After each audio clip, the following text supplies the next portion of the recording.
وہ بچہ جو یتیمی کے سائے میں پلا، وہ لڑکا جس کی ہر ادا میں سچائی بولتی تھی، اب جوانی کی دہلیز پر قدم رکھ چکا ہے۔ نہ کھیل، نہ لہو، نہ گناہوں کی محفل، بلکہ ایک ایسی جوانی دوستو جو کردار، دیانت اور راست گوئی کا نمونہ تھی۔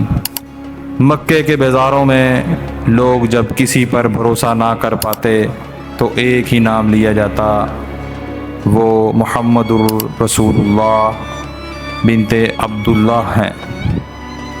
صادق ہیں، امین ہیں، دھوکہ نہیں دے گا۔ یہ وہی محمد صلی اللہ علیہ وسلم ہیں جنہوں نے کبھی جھوٹ نہ بولا، کبھی امانت میں خیانت نہ کی۔ ان کا چہرہ، ان کی بات، ان کا برتاؤ سب کچھ بولتا تھا کہ یہ انسان عام انسان نہیں ہے۔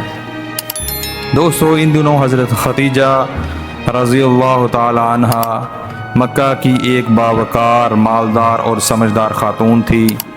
اپنے تجارتی قافلے یمن، شام اور دیگر علاقوں میں بھیجا کرتی تھیں۔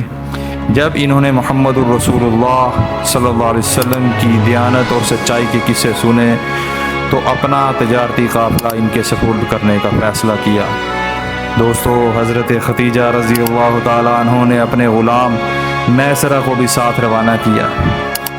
یہ قافلہ جب شام پہنچا تو ہر جگہ نبی کریم صلی اللہ علیہ وسلم کی ایمانداری، معاملہ فہمی اور شرافت کے چرچے ہونے لگے۔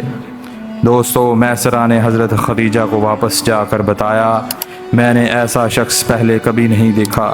یہ دھوپ میں بھی کسی فرشتے کی چھاؤں میں چلتے ہیں اور ہر معاملے میں لوگوں کا دل جیت لیتے ہیں۔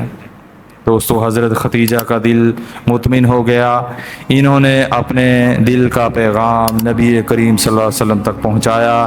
نبی کریم صلی اللہ علیہ وسلم نے اپنے چچا ابو طالب سے مشورہ کیا۔ حضرت ابو طالب خوش ہو گئے اور نکاح کی رضامندی ظاہر کی۔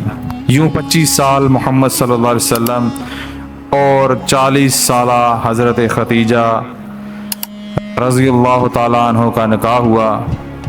دوستو وہ نکاح جس میں محبت، اعتبار، وفاداری اور قربانی کی مثالیں قائم ہوئیں۔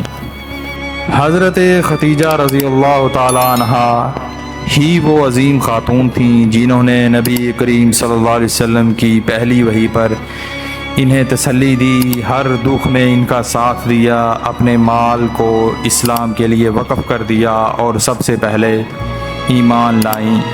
نبی کریم صلی اللہ علیہ وسلم ساری زندگی حضرت خدیجہ رضی اللہ تعالیٰ عنہ کا ذکر محبت سے کرتے رہے۔